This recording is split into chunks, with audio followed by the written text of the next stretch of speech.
something about big, long, flat things or something, and the impossibility of making when the roads or something. Don't you want to know how the roads will be made?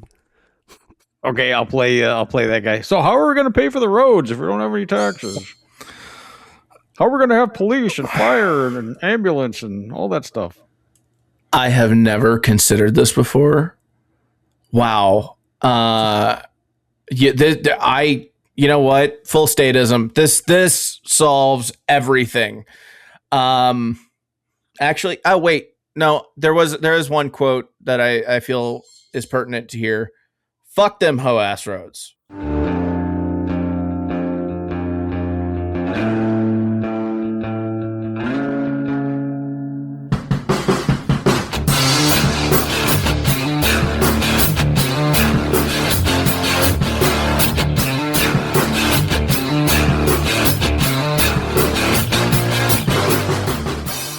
All right, everybody, welcome back to another episode of the Space Tomatoes podcast. I'm one of your hosts, Havok.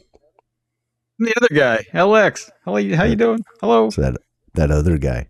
Yeah, that's Today me. we have with us a special guest, Derek Wills, also goes by AncapAir, and welcome to the show. Oh, and also the author of The Liberty Solution. And forgive me, I'm a little under the weather right now, so if my brain's a little fuzzy, yeah, bear with me. My brain's fuzzy all the time, so thank you very much for having me. Thank you for the invite. I'm excited to be here. We've connected on both Nostr and X, and I've kind of become a fan of yours, so I appreciate the invite, and I'm excited to be here, man. Awesome, man. I appreciate you giving us some of your time. It's always good to have a chat with some like-minded individuals, you know. Yeah, I mean, it's better than the cesspool of social media, right? It is. And we've had some guests that, to be honest with you, I love talking to people and hearing other people's, stories, that kind of free and open exchange of ideas. But sometimes you go, geez, do I really want to talk to someone that did or does that?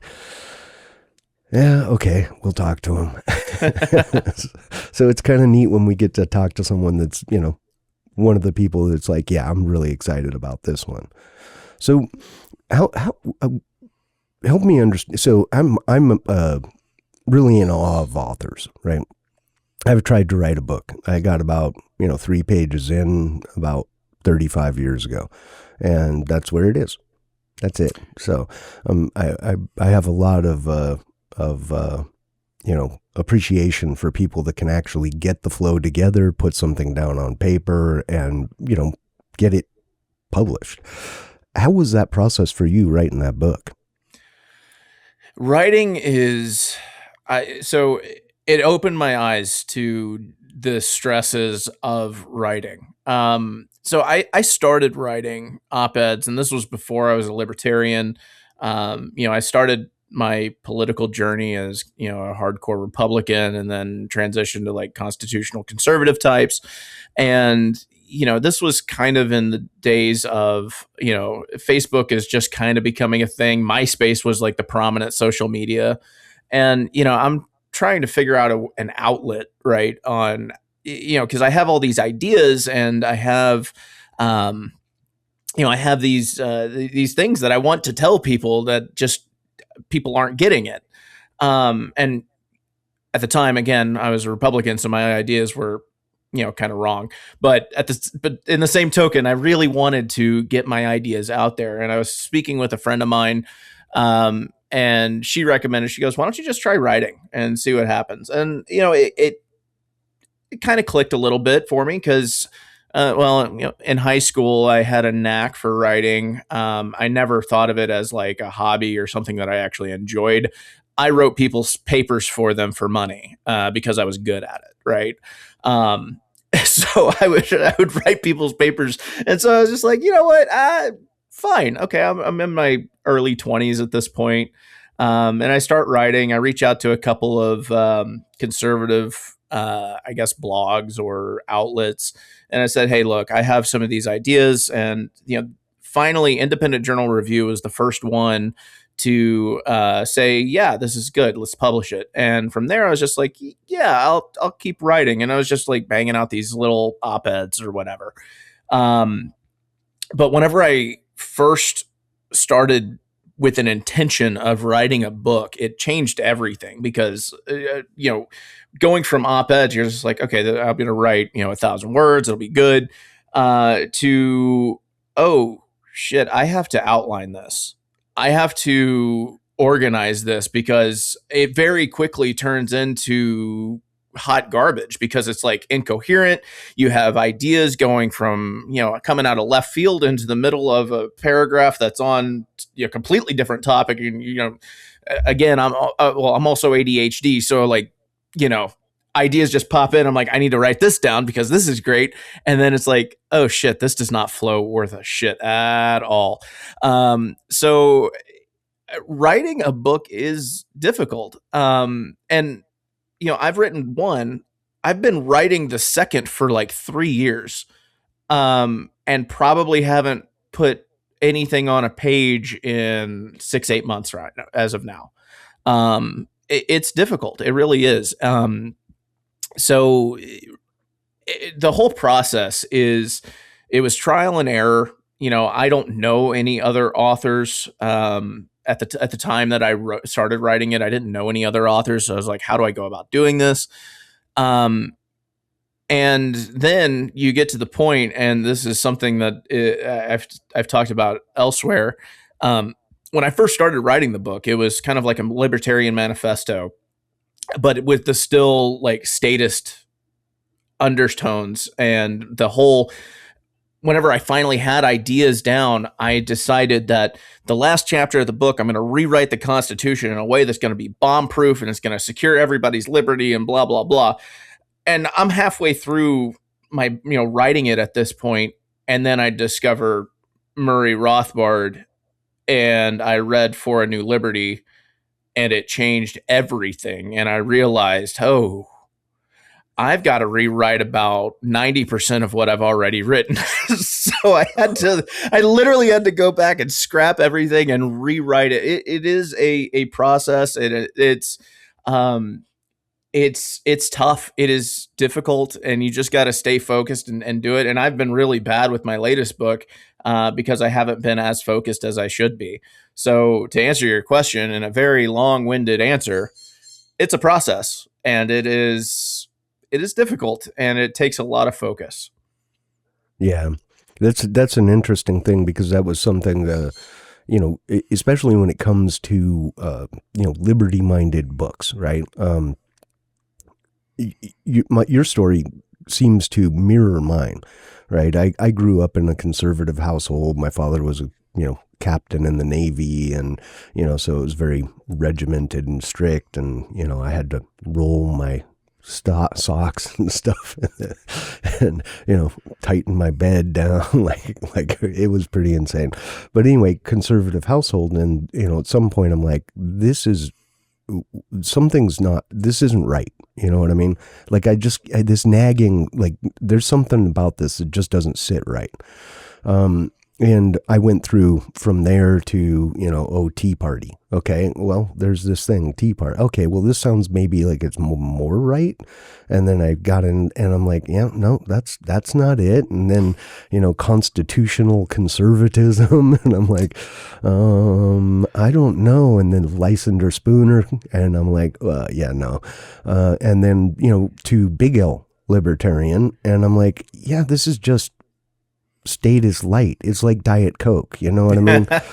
And I'm like, it's not sitting. And so, having that journey, and it's still occurring today, right? I still have opinions forming. I still have things coming through my brain. And if I were to sit down and try and write a book about liberty-minded, solutions, I feel like I'd get halfway through, and then I have to rewrite the whole half, because it would be like, okay, yeah, I don't think I agree with that anymore. And it does happen. Like even in the book, there are two things that come to mind to me that are still there, and I'm going to keep them there intentionally. But things that I no longer fully subscribe to.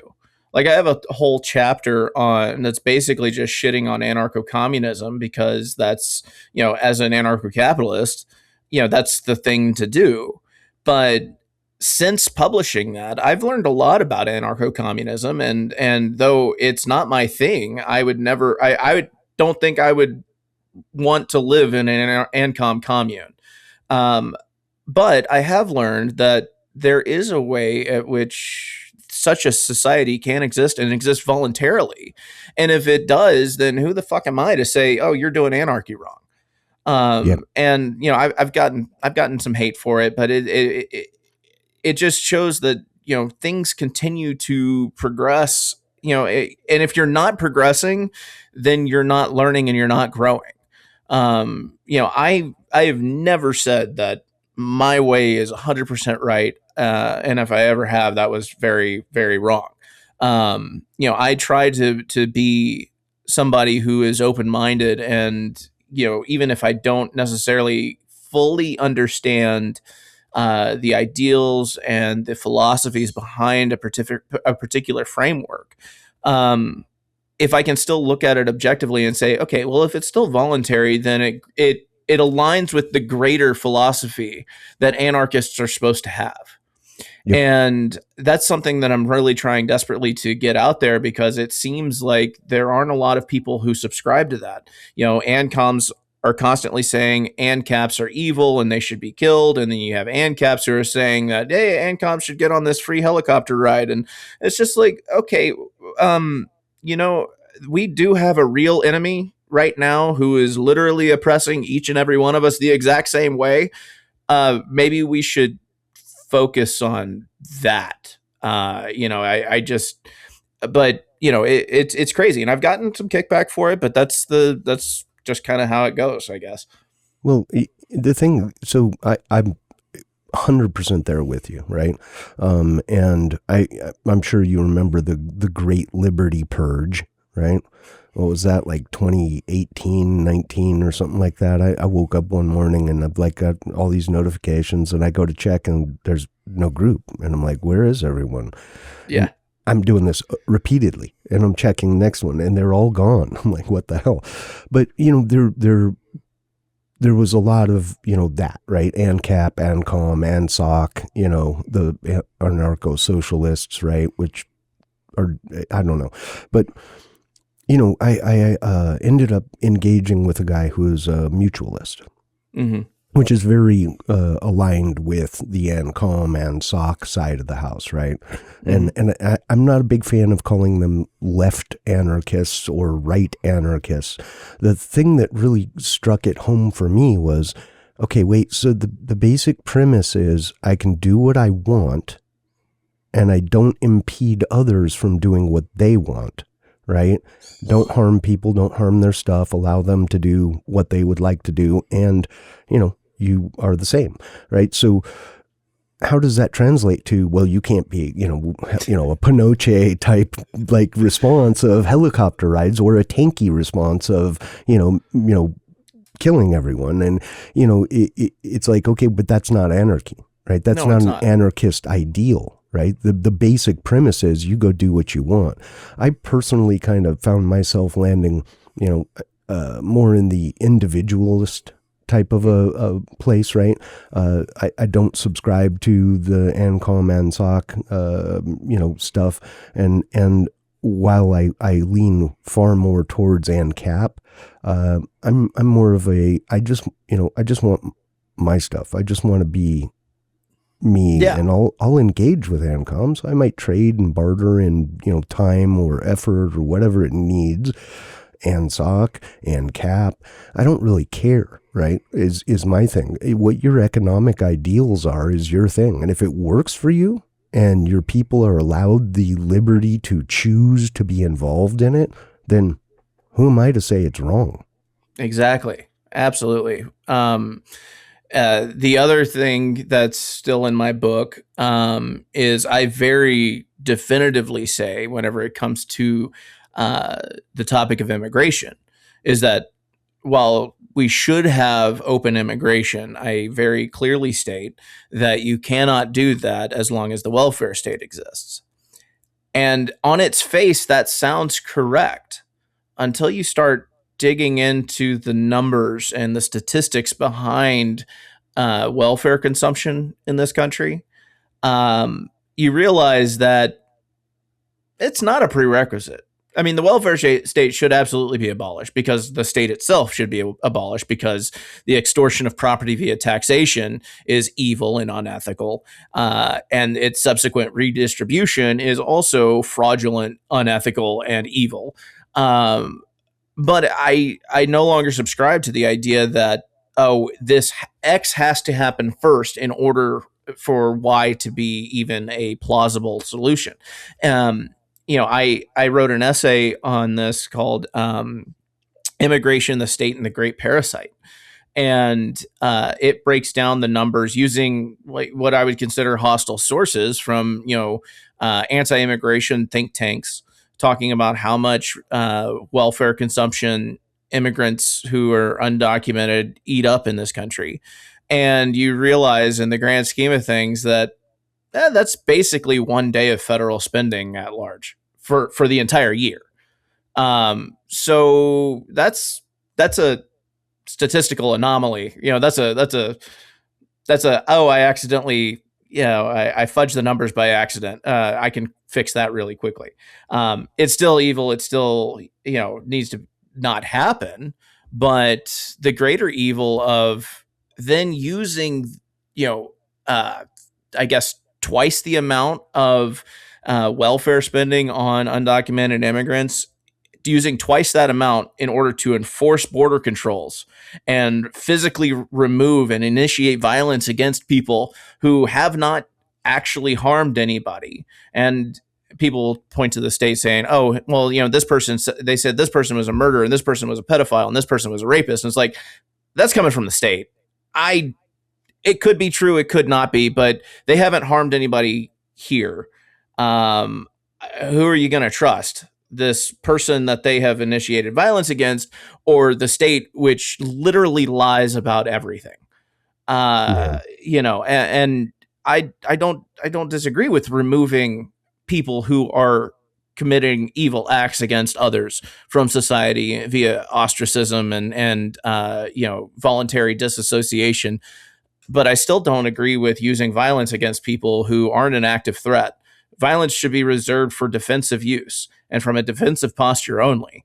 The threat of violence should never exist, except for if you initiate violence against me, then I will return in kind, and it is very likely that one of us will not be alive anymore. Right. But,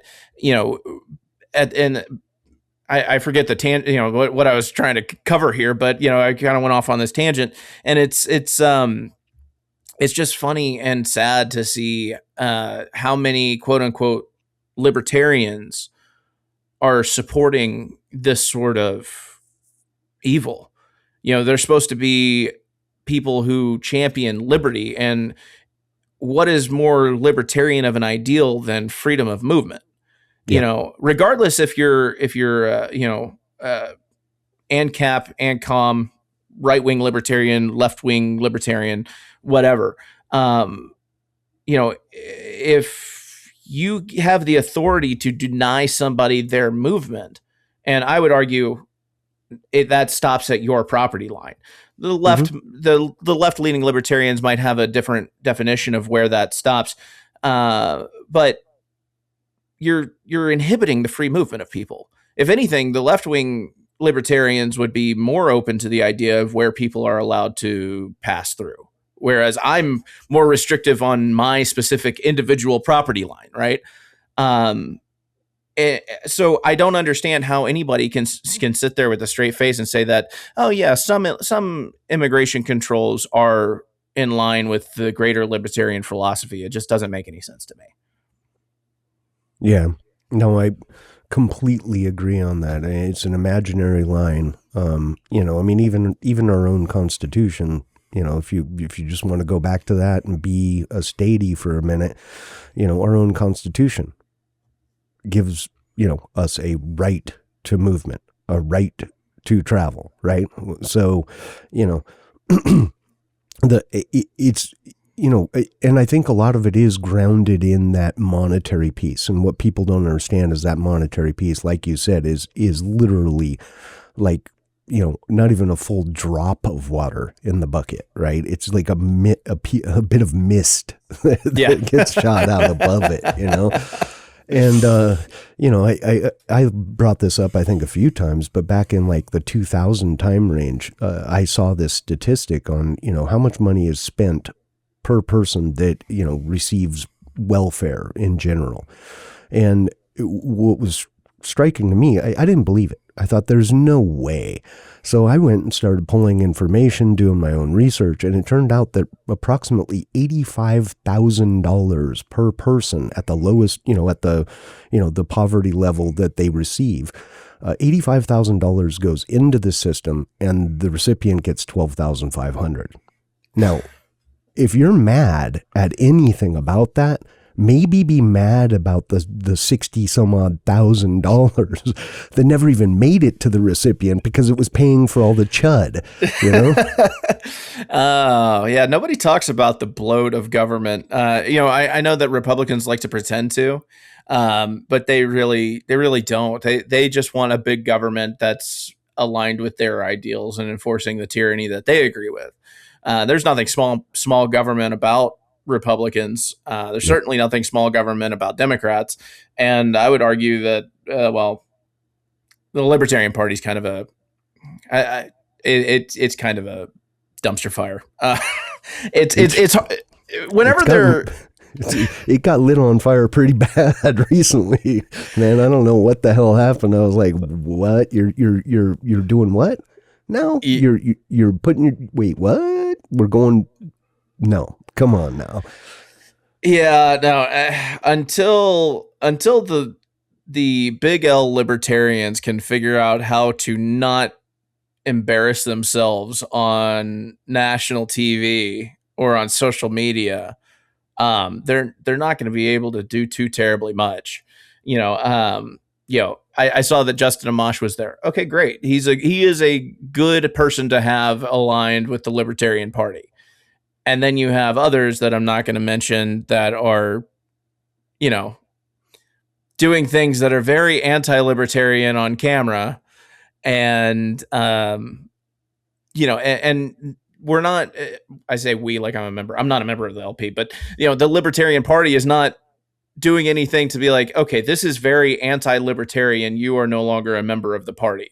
Because they will feel like, oh, that's authoritarian. It's not, like, no, as an organization, you do have the right, as the leaders of the organization to set standards that should be met. That doesn't mean that you're a statist.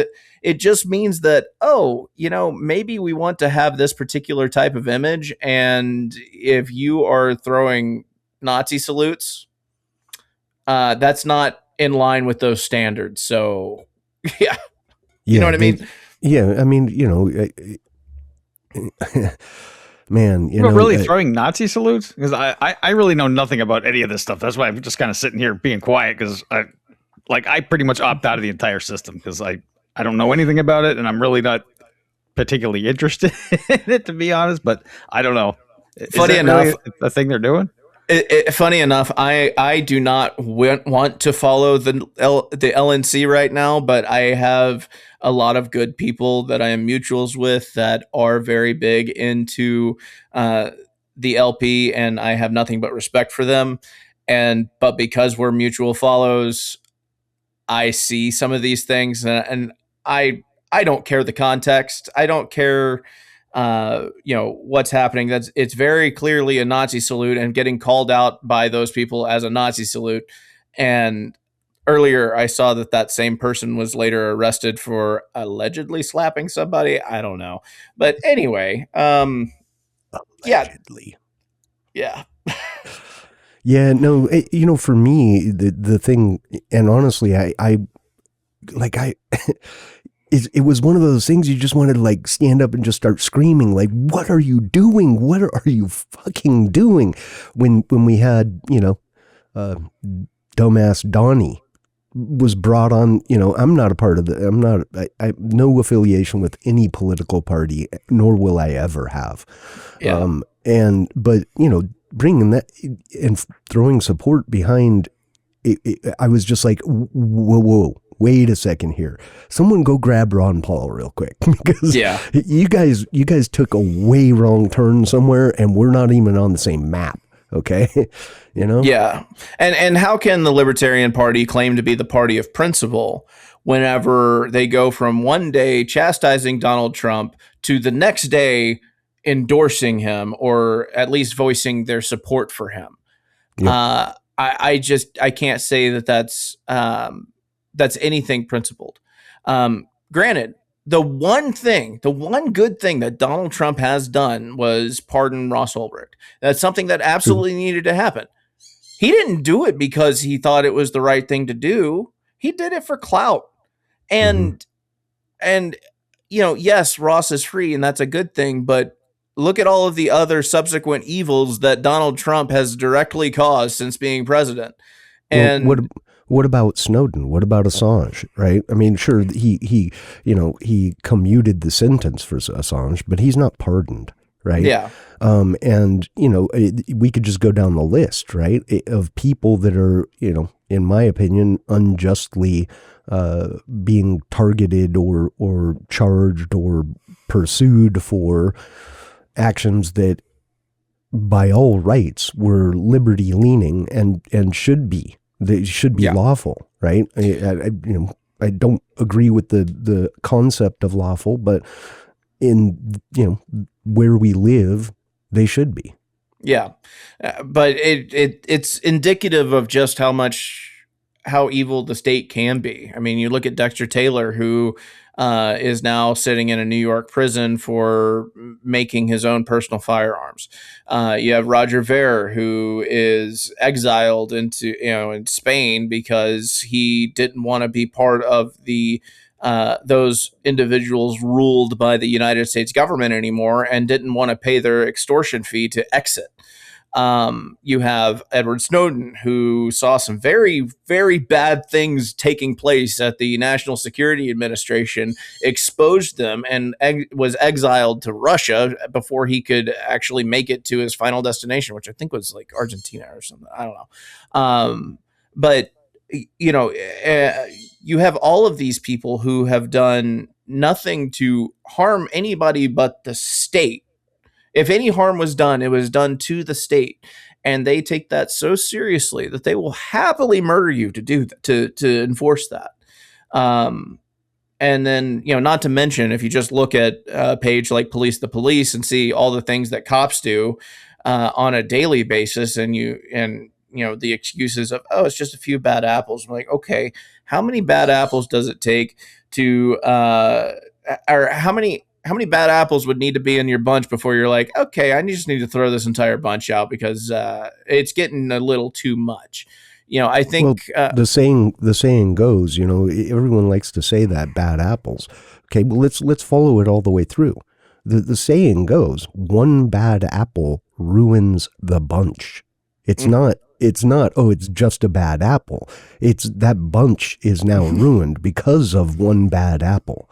Yeah. I mean, any cop that has ever tried to do anything has either been reassigned or fired. Chris Dorner was one of those who tried to expose the racism within the LAPD and just got dismissed, essentially.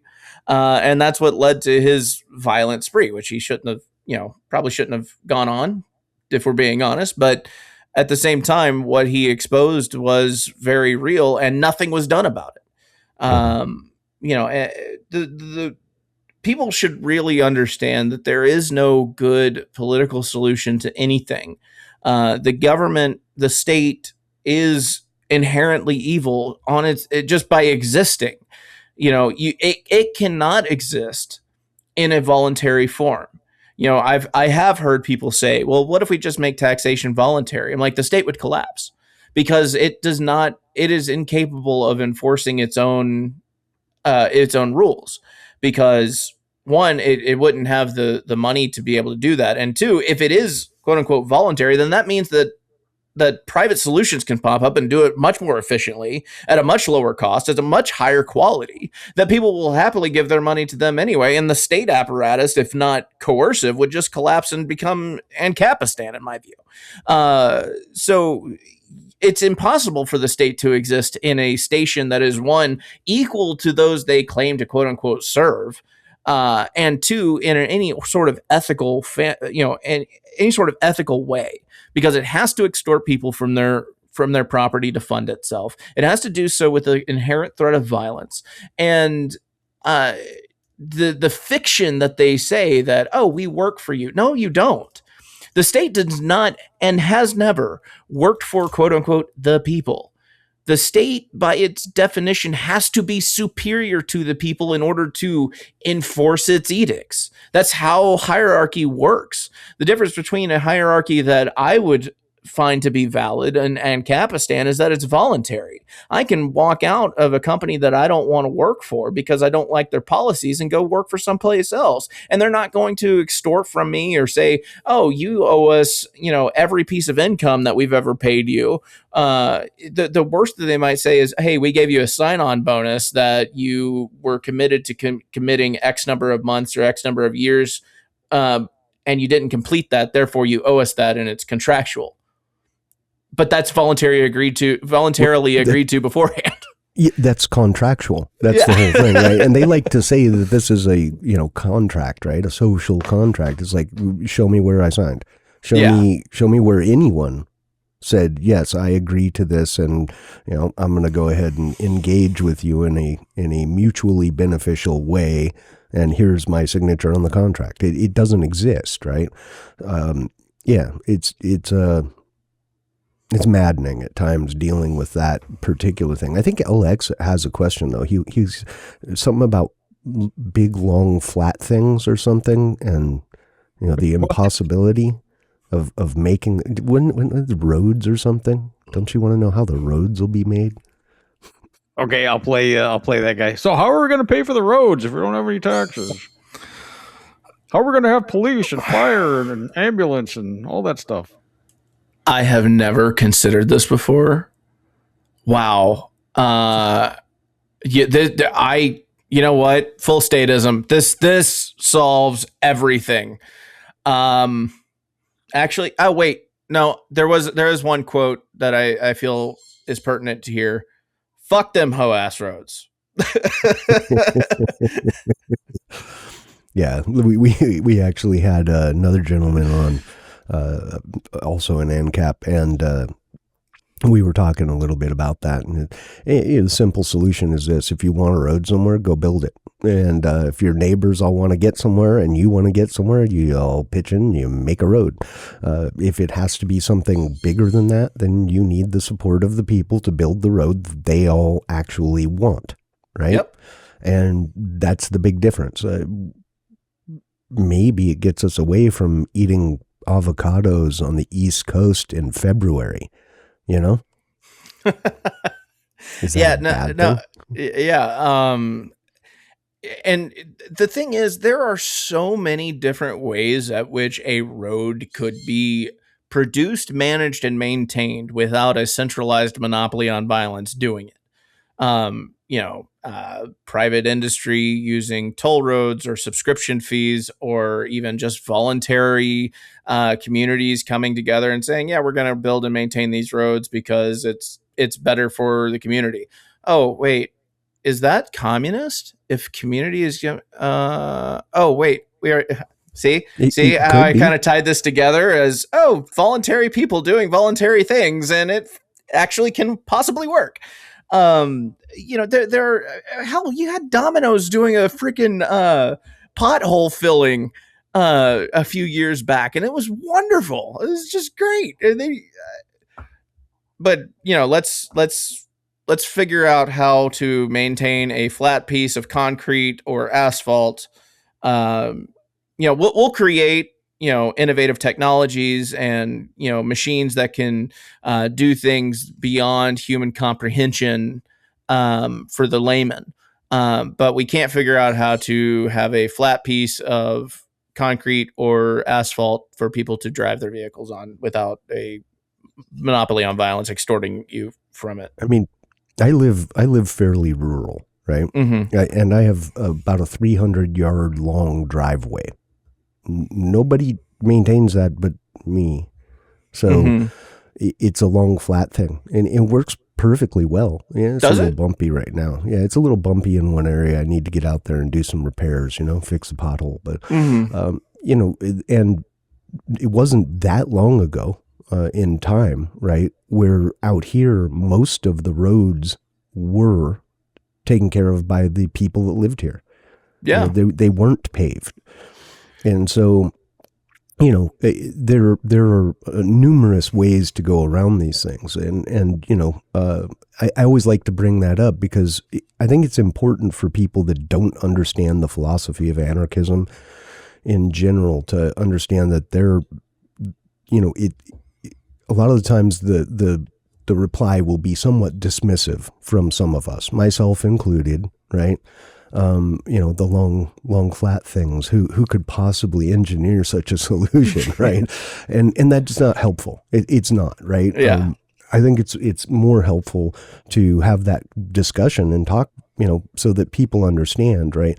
Look, the roads aren't built by the government, right? Yeah. The government extorts money from you, and then a portion of that goes to their friends who are contractors that do road building. These are private citizens that their job, they go work for company XYZ, and that company just happens to be taking money from the government. You could circumvent the middleman. I mean, right out of the gate. And you'd probably, remember what I said, 85,000, 12,500. Okay. These roads are really expensive. You might find that you get them built for a fraction of the cost. And maybe in a fraction of the time. I live in the Dallas-Fort Worth area, and I-35 has been under construction for, I believe, 50 years now. Nice. It's almost done though, right? Yeah, right. It's funny. There's a strip of highway outside of my neighborhood. Whenever I first moved in here, they were doing construction on it, widening it out, and they actually completed it like 2 years ago. They have it ripped up again to widen it even more.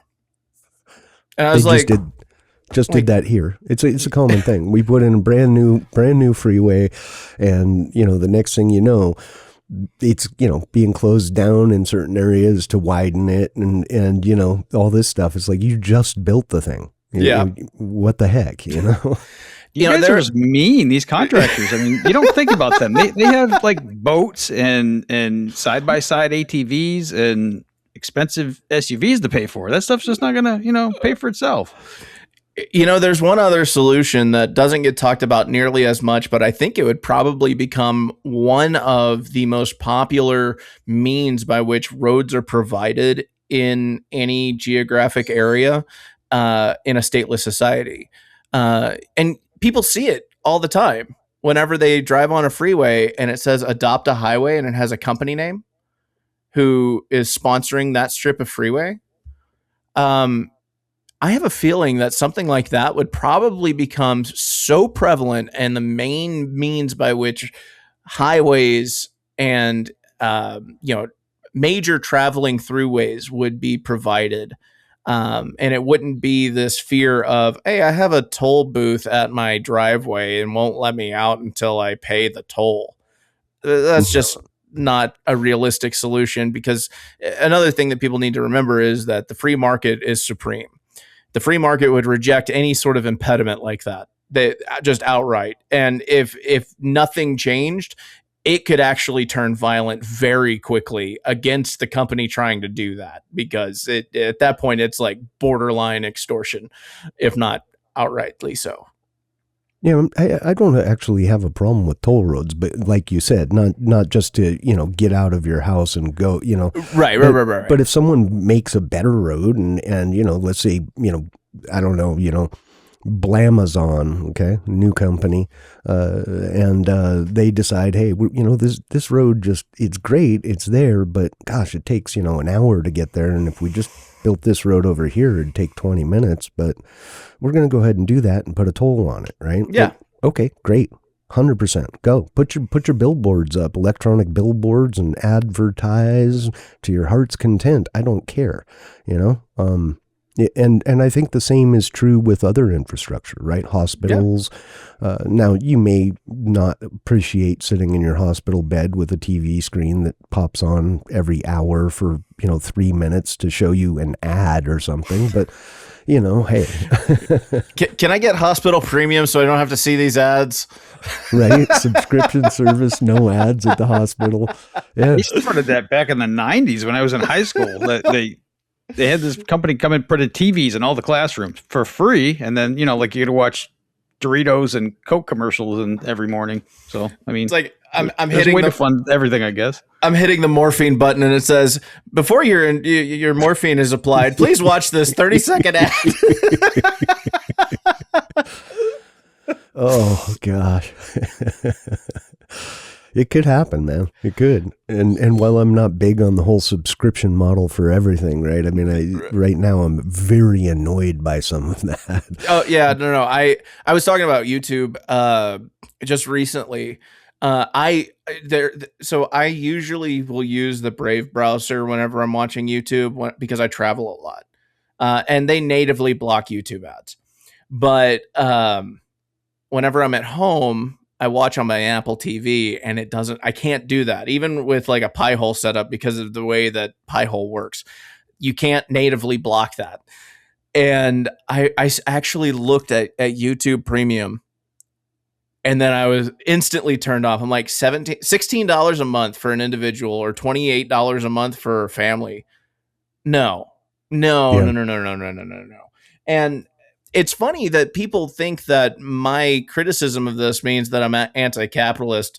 I've had some on the more left side of economic scale say, well, in your ideal world, this will be the norm. Like, no, not really, because in my ideal economic world, the free market would reject those types of things, and it wouldn't be beneficial because.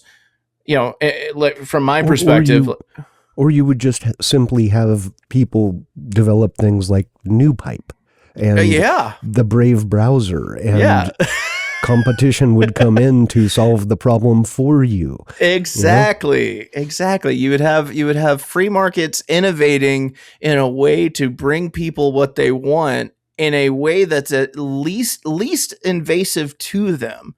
Whatever that may be, even if somebody came in and made like a YouTube alternative and it's like, look, we will charge you $5 a month. This price is locked in for you for life or for 10 years or whatever. If we raise our prices, we won't raise them on you specifically. Hey, that's a much better deal. I'd jump on that immediately. But we don't live in that type of world. We pretend that we do, but we don't have anything reminiscent of a free market. A lot of these mega corporations like Google and Amazon are only able to achieve this level of mass because of the state.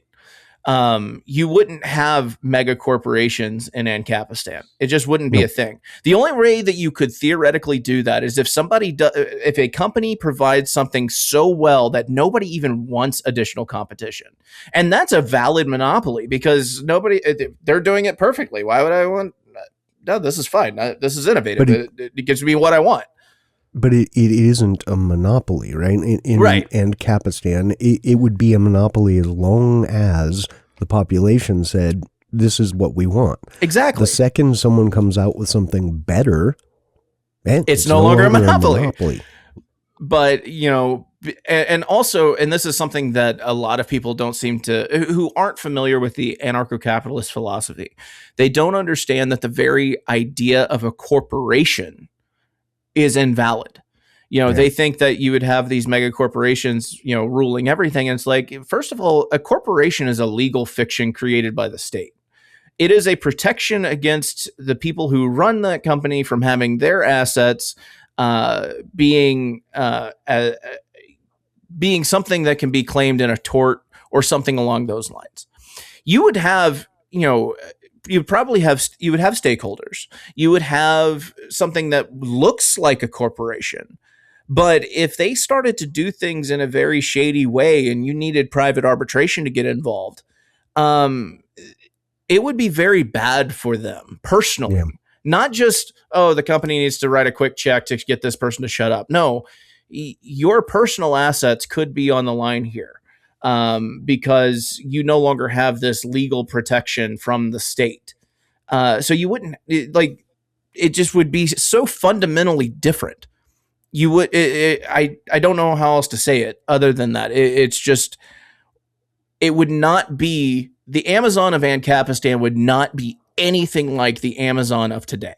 The Google of AncapAir would not be anything like the Google of today. They probably wouldn't even be nearly as large. No, they wouldn't. And I think a big piece to that, a lot of people don't understand, is it goes back to government choosing winners, right? Mm-hmm. And the fact of the matter is, like, if I go build a shop and I do, my own thing and whatever, it's all on me, right? Yep. But if Amazon wants to open up a new facility, the government starts courting them. Yes. We'll build a rail line directly up to your warehouse. We'll put a freeway on-ramp and off-ramp that's going to be great for trucks. We'll give you, all this land and we won't tax you on it. I was just about to bring up tax cuts. Yeah. And all this stuff is given to them basically for free. Whereas, a mom and pop shop doesn't get that same thing, right? No. AncapAir or any of the, anarcho style ideologies, you would be on your own. So exactly. That growth would be limited by the people's willingness to pay you for your product. Yes, 100%. And shareholders would also not, they would probably be like, oh, wait, the company is doing what? And for that reason, I'm out. I'm selling all my shares. And I'm also going to just let everybody know what you're doing here because it's unethical or whatever. Another thing that a lot of people don't seem to realize is just how much value somebody's reputation actually carries. And in a statist world, it carries no value. But in the reality of an anarchist society, a stateless society, your reputation is everything, because your reputation is the driver behind whether or not people want to engage with you in business, or even just being your friend. If you're an asshole, okay, fine, you'll have some asshole friends, but society won't want to do business with you if you have a bad habit of extorting people or making fraudulent claims or raising money and doing rug pulls or any of these other things. It's a self-correcting system and a self-policing system in a lot of ways, because the state actually gives people a false sense of security. It says, if somebody does this, then we will take care of it. Therefore, you don't need to worry about it.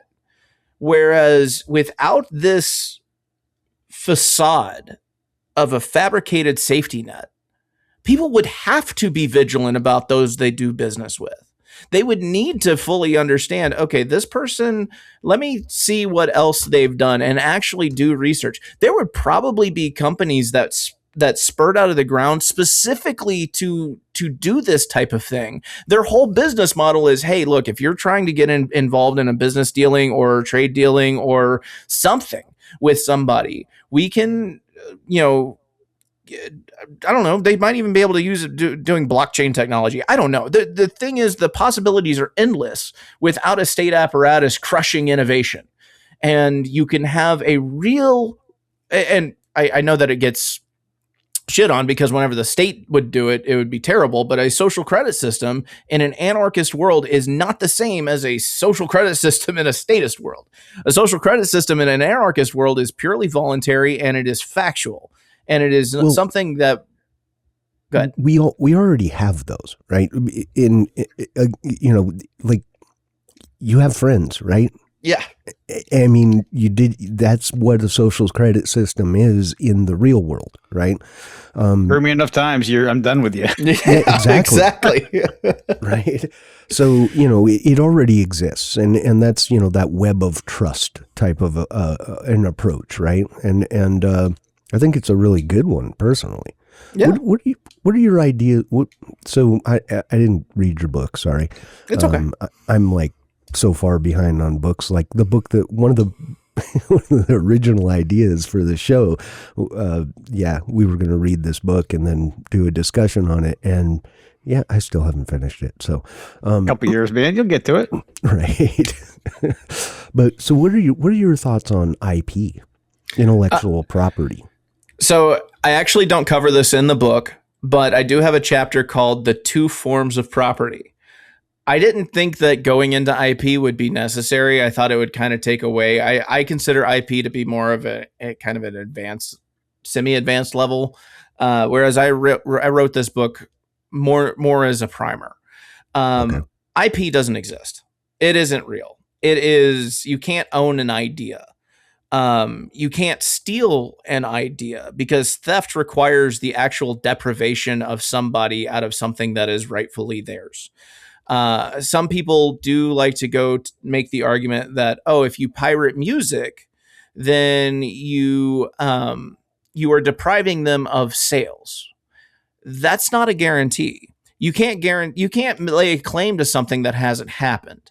And there is no guarantee that would have actually been a sale, for one. But aside from all of that, I like to use the chocolate chip cookie analogy for this because it really helps people understand why IP is not valid. If IP were valid, then the first person to make the chocolate chip cookie owns the recipe for the chocolate chip cookie. And if anybody else wants to make a chocolate chip cookie, they have to get explicit permission from the person who first made the chocolate chip cookie in order to make a chocolate chip cookie. Now, they could tweak the recipe a little bit, but then you have to prove, I tweaked the recipe a little bit. Well, how'd you have my recipe? How'd you know what my recipe was? And then you start going into this back and forth. That's kind of unprovable, but also kind of provable. Just because we live in a world of 8 billion people, and I'm sure that there has been more than one occasion where two people on opposite sides of the globe have had the exact same idea pop into their head. But intellectual property is a fiction because, like I said, you can't own an idea and you can't steal an idea. If you have an idea and I legitimately go into your computer and steal your notes for that, I've created a cyber security threat by trespass, but I haven't deprived you of anything, really. I've copied something, but if anything, the only thing I'm guilty of is trespass. But again, going back to the chocolate chip cookie, imagine a world where you have to license chocolate chip cookies or peanut butter cookies or croissants or anything. Or a favorite song for recognizing an additional calendar year having passed. Just saying, like I can't sing it on here because you have to pay a royalty, which is why every restaurant changes the way that they sing that song because they don't want to pay the royalty. It's nonsensical. And this is actually one of those things that took me a little bit to really fully understand, because coming from being a constitutional conservative, I was like, well, I can kind of see, like, if somebody takes, and I'll talk about one of my favorite quote unquote IPs is Star Wars. I'm a big Star Wars fan, and Disney has absolutely destroyed Star Wars. And right now you have fans trying to make fan films that have to go through like so much legal bullshit in order to not get paid for fan films that they're creating and spending their own capital on. And I find that to be very, very disheartening, because it's like you have these people who are truly passionate about, Star Wars and the story that George Lucas created. And they're not trying to steal from that. They're trying to hold on to what they love. and they're trying to tell a story that they think would resonate, but they can't tell it the way that they want because Disney will crush them. So it has stifled innovation in that sense. Instead of, Disney seeing somebody create a fan film and it's very popular, and then Disney coming in and be like, hey, we'd like to work with you. You've got some great ideas. Clearly it resonates with the Star Wars fandom. Let's bring you in and help, have you on our storyboards, so that way we can actually make a good Star Wars movie for the first time since we've owned it. But there's another side of IP that does not get talked about nearly enough. And I use Rocky as a very good example of this. Sylvester Stallone created Rocky. And he grinded to get Rocky made into a film. And the IP laws have prevented him from making his story the way that he wanted it in the subsequent sequels, which is why you have the Creed films and things like that. That's not the direction that Stallone wanted to go with his story. He said that he would have had 8 Rocky movies if he had been able to own his story.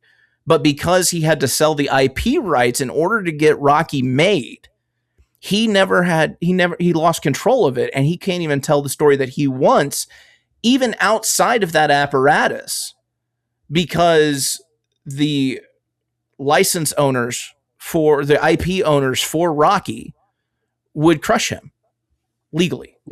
It's also quite anti-competitive, right? Yeah. I mean, you create a product, right? I think this is more so in the product space, but I think it bleeds out pretty much everywhere. But you create a product and you hold the patent on that idea, whatever that is. And at that point, nobody else can develop it, right? Right. They can't make it better. Maybe someone comes along and goes, hey, you know what? I can tweak this and make it better. No, you can't, because that's my patent. That's my, IP. And so we end up with, in my opinion, things that are really cool from the IP, but they could be so much more if there wasn't that lock on it. Yeah. Like I said, it stifles innovation. It suppresses creativity, because people don't even attempt to try to do these things because they know what the consequences will be. Prince was another huge advocate of people, being able to own their own ideas, and that's probably not the right way to frame that, but he was against the people having the ability to dictate what his ideas were under that same legal framework. So it's just it's wild that it has devolved into what it's devolved into, and there's no world where I can see IP being valid at all. I've had somebody challenge me on this and say, well, if I take your book and copy it word for word and just put my name on the cover, you wouldn't have anything to say against it. I'm like, you're right. You could do that. Except I do have one thing, and that is I can actually show that I published it first. And that means that you copied it, which is your right to do, but you're presenting it as your own work. And that would just put a bad taste in the market's mouth if you started selling books and I say, hey, I actually published this word for word years before he did. And they would be like, oh, well, that's shitty. Well, I'm going to go support you since you're the original content creator for it. Goes back to that social credit score. Yeah. It is a little difficult when you're on the other side. I mean, just a personal story, but 20 years ago, I developed a product that fit a solution for motorcycles. And, and I put a lot of development into it, the fabrication, and, it fit a problem. I put that out there, sold a few of them, and then inevitably somebody took the exact same design, started making it, and sold it for less money. And then done. And so, I mean, I was kind of a little angry about that.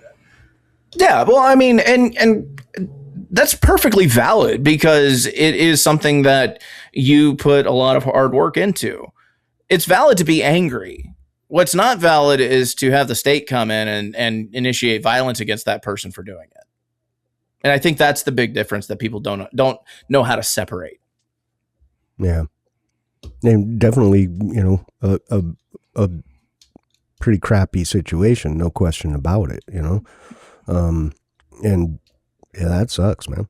Yeah, no, it does suck. It really does suck. And just because somebody has the right to copy whatever it is that you designed, and somebody has the copy to publish my book word for word under their own name, doesn't mean I'm not going to be pissed off about it. We should be pissed off about things like that. And that's why we should rely on the free market to resolve those issues instead of a state apparatus. Yeah, that makes sense. To me, anyway.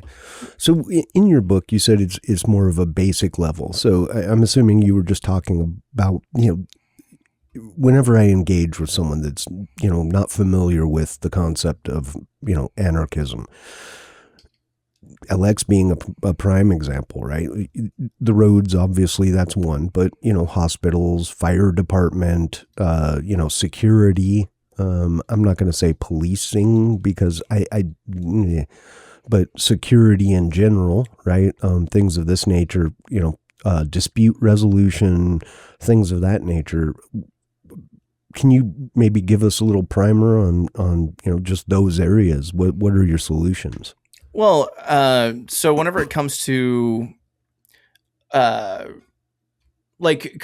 figuring out mediation, we already have mediation and arbitration outside of the courts today. It exists, and people put stock into it, even if it isn't, even if it may or may not have the hand of the state enforcement behind it. If you have a mediation and out of the mediation you come to an agreement, well, you've agreed. And if you have to go to arbitration where you can't agree and somebody has to make a decision, there's also stock in that you could put into it. And without the state apparatus, again, your reputation becomes everything. And so if you do go to an arbitration type of dispute resolution and it's arbitrated against your favor, and you don't make good on that, well, guess what? Now your reputation says, hey, they went to a dispute resolution. He and this other person went to a dispute resolution. It was arbitrated against him, and he never made good on his end. Again, your reputation has become tarnished because of that, because you're no longer, you went through a private process and a truly neutral party said, yeah, you were kind of the one who fucked up here, and here's why. They could also, and here's something that I could, all arbitration matters are fully private until an arbitration decision has been met, right? And then once it's been met, they release all of that publicly, all of the, the transcripts for everything, what have you. And that way everybody else can decide for themselves, hey, yeah, it looks like you were the one who was fucked up here, so therefore you need to make good on it or else your reputation is tarnished. And you can take that even to legitimate crimes like homicide, rape, theft, any of them. If it's proven in a private arbitration that somebody committed those acts, again, release all of that to the public. And again, this is just one idea. I'm not saying it's the correct one, but just, ideas. Release all of the details and say this person was found guilty of committing homicide. Imagine the tarnish that your reputation would take from that. And depending on what type of culture you live in, and this is another thing that a lot of people don't seem to understand about anarchist societies, is that, you're not going to have, and I've said this often, and I'm kind of proud of myself for coming up with this. I'm not proud of myself for a lot, but I do like the way that this sounds, is that, a stateless world will not be made up of one singular utopian anarchist philosophy or framework. It will be made of a beautiful tapestry of a million anarchies with their own economic beliefs and cultural norms. So you might have an AnCap society where the cultural norm is that if you kill somebody and you are found guilty, if somebody exacts their revenge on you, the cultural belief is to not have any arbitration against that person who objectively wronged you for killing their friend or whatever. Or you could have one where it's like, okay, we don't do revenge here, but we're not going to associate with you in any way, and your best choice is to get the hell out of Dodge. We can't guarantee your safety. We can't do it. You need to leave. We're not going to take you to the wood chipper right now. You got 48 hours or whatever the case may be. You know, you have all of these different subcultures in these areas. And so things will kind of work themselves out however that culture sees fit. And, you know, it's also one of those things where, you know, if you go to visit, you kind of need to be familiar with the culture of the area because they might do things a bit differently. And that's okay. You know, if you're visiting, you need to understand those. You need to respect those until you leave. And if you plan on moving there, you probably should become okay with them because if they're the cultural norm, you know, you're probably going to disrupt some feathers if you start, you know, if you start making too big of a fuss about it. And that could lead to some other ostracism with you, you know, however it may be. So the power of ostracism and personal reputation is so powerful, and it just gets overlooked because, and I blame the state for this, because we've been lulled into this sense of security that the state will take care of everything. Therefore, you don't need to worry about your reputation. Yeah, we are truly social creatures, you know, even myself, and I'm, you know, very capable and in fact would be happy as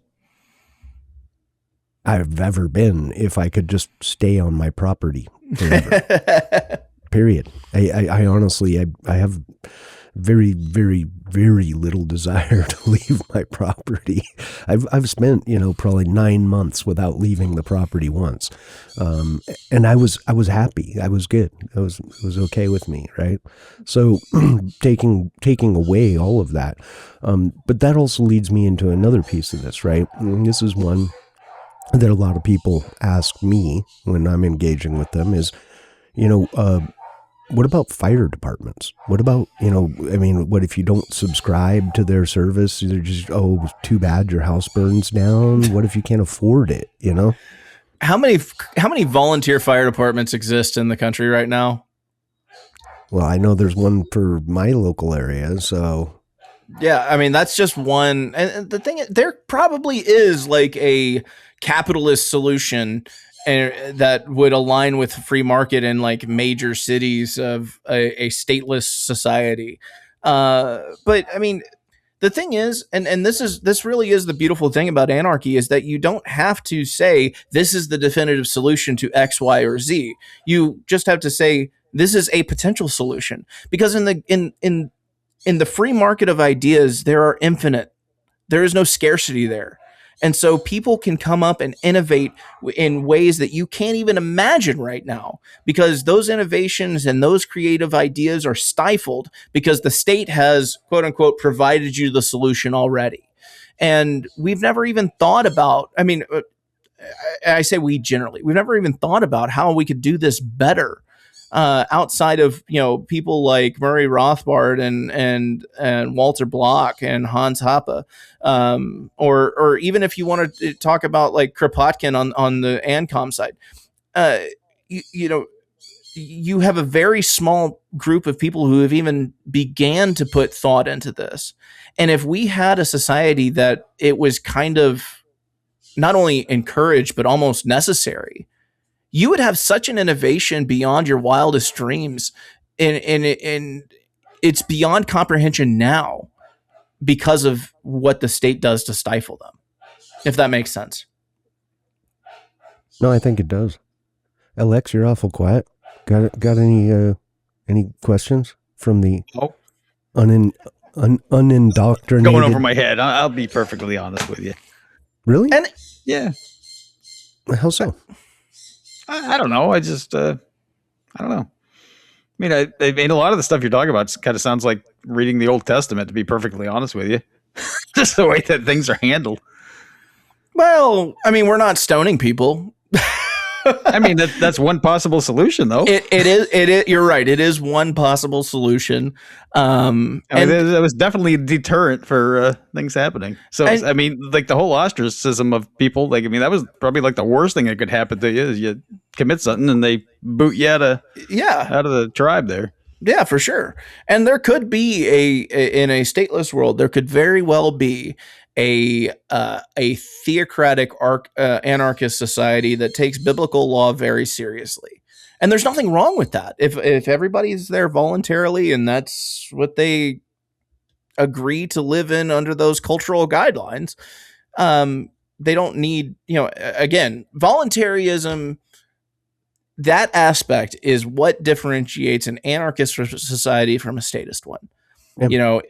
If you cannot leave, if things are being done against your will, that you did not, agree to, that's the big difference. And if you're living in a culture, and you try to leave because you don't agree with those cultural ideas and they forbid you from doing that, well, then you no longer have anarchy.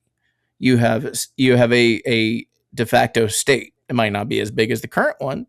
It might actually be a lot better than the current one, but it's still a state, and it's still not voluntary. That's really what that's the pinnacle of the anarchist philosophy is it voluntary? Yeah, and I think it's an interesting thing for me because I've spent a lot of time thinking about this, right? But the Amish communities, they resemble anarchy a lot. Yes. Yes, they have leadership, but you can choose to leave. You don't have to be a part of their community. You can go join them as well. You'll probably never truly fit in and, yada, yada. But hey, it's there, right? And they take their governance from their, theocratic leaders, right? And so there's nothing, there's nothing wrong with that, right? I mean, if you want to set up an enclave and have a leader and leadership that, kind of gives guidance on how everyone lives, then that's fine. As long as you're able to join or leave at will. Yeah, on paper that's true, but in practice, the problem comes down to any high control group like that is when you go to leave, if you choose to leave, you have to leave behind your entire social structure, and there is quite a penalty to be paid for that. And a lot of people stay in because it's just a lot easier than leaving. It's not quite as easy as I want to leave. Well, I mean, as you make it sound. It's the same. In general, it would be the same with anything, right? If you want to leave a group of friends, you leave and you've lost your social structure, right? I mean, in general, high control groups are different, though. They really are. I like I said, I don't believe that it is anarchist, right? That's not my statement there, but it resembles it. Right? Yeah. I can see that. In that you can voluntarily go and become Amish, and you can voluntarily just say, I'm done, right? And there are people, right? There's a couple of YouTubers out there that are, former Amish people, and they still live largely like that. But you're right. They did have to leave their entire social structure, and not just leave, but they're, excommunicated. So they can't. Well, they treat you like you're dead. So that's the problem with it. And one thing, just to kind of help clarify, voluntary does not mean without consequence. If I enter into a contract and there's a severance clause in there that says if I breach the contract early, I'm subject to these penalties. If I sign that contract agreeing to those, I am still subject to them if I voluntarily decide to exit that contract early. So just because I have a voluntary out doesn't mean I am free from any consequence. And that's the same for any society or any person, really. People like to say that, you have freedom of speech, but you don't have freedom of consequence from that speech. And that's true. If you make statements that are false, or if you make statements that are exaggerated or fraudulent, yeah, you had the right to say those things, but you don't have the right to be free of the consequences or the societal consequences from those statements, if that makes sense. Does to me. I don't know. Yeah. Seems like it makes sense to me. It does. All right. Well, I think we're a pretty good place to start wrapping things up here. And so one of the things we like to do with all of our guests is ask them, it's an opportunity to give back, and we ask them, to give a shout out to someone that had a large influence on their life. Could be a historical figure, an author, 6th grade science teacher, whoever it is. But who'd you like to give a shout out to? So I would actually like to give a shout out to two. The first is my wife. My wife, Dacia, has been a wonderful partner in life. We have been together for well over a decade now. And, she has helped me in more ways than I can count. And she has just been a wonderful partner. And, I am just the luckiest man in the world to be able to have her as my partner. The other, I would say, is that actually had an influence on my philosophies is Murray Rothbard. Like I said earlier, when I was first writing my book, I did so from like a statist perspective, and I was trying to create these statist solutions and rewrite the Constitution and blah, blah, blah. And then I discovered Murray Rothbard, and he filled in the gaps that I was trying to fill with statism. And he explained to me in For a New Liberty, it was the first book I ever read of his. And he explained to me in that book how solutions can exist for the few things I could not figure out. And from that day forward, I realized that that statism is wrong, and there is no necessary evil. There is no way that the state can coexist with liberty. The state cannot coexist with the people that it rules over on an equal plane. It has to be in a superior station, and it has to be so with a monopoly on violence, and it has to be something that extorts property in order to even just be, no matter what it provides. And even if it provides what is an objective good, it is doing so by committing an objective evil. And that doesn't make what it does good. So those are my two shout outs. Awesome. One of these days we'll get LX to read some Liberty books, maybe. Maybe. There are also audiobooks. Audiobooks are, yeah. I'm a big fan of audiobooks. I consume a lot. I do read a lot, but I also listen to audiobooks because I travel so much. And it's great whenever, whenever I'm driving, just trying to consume everything that I can. Rothbard has some audiobooks. Walter Block, Hans Hermann Hoppe has audiobooks. My book's an audiobook, so I would recommend audiobooks. I might actually have to uptake that via audiobook. That might be a solution for me. Is it you narrating? It is, and that it gave me a whole nother respect for narrators, because that shit is hard.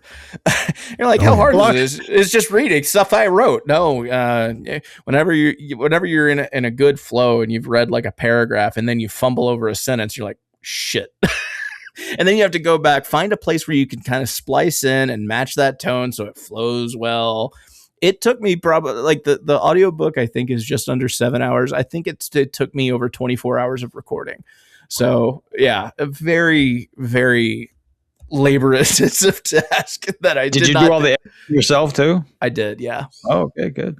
Yeah, no thanks. I'm out. That's the fun part. I'm out. Nope. The editing, audio, I'll be honest with you, audio editing is the bane of my existence, honestly. Really? That's the fun part. No, it's really not. It becomes very tedious. Yeah, it's really not. It's like you catch these little anomalies and you're like, oh crap, I gotta go clip that out. I gotta, blah, blah, blah. I gotta, mute this part and flip that. And it's a lot. You almost do it by the waveform. You get, enough into it. You don't even have to listen to it. Yeah. Back in my youth, I was an aspiring rock star, so I'd write and record, my own music. It was so labor intensive because, you're, especially whenever you're trying to do a final mix and then you finally hear something, you're like, the fuck was that? And you realize I can't unhear that and I have to re-record it. Yeah. Some of the best songs have mistakes in them. I know. All right. So where can people find you? Where can they grab your book? Is there a site that's better for you in general, or? So I am most prevalent on Twitter or X or whatever you want to call it at AncapAir. My book is on Amazon and Audible.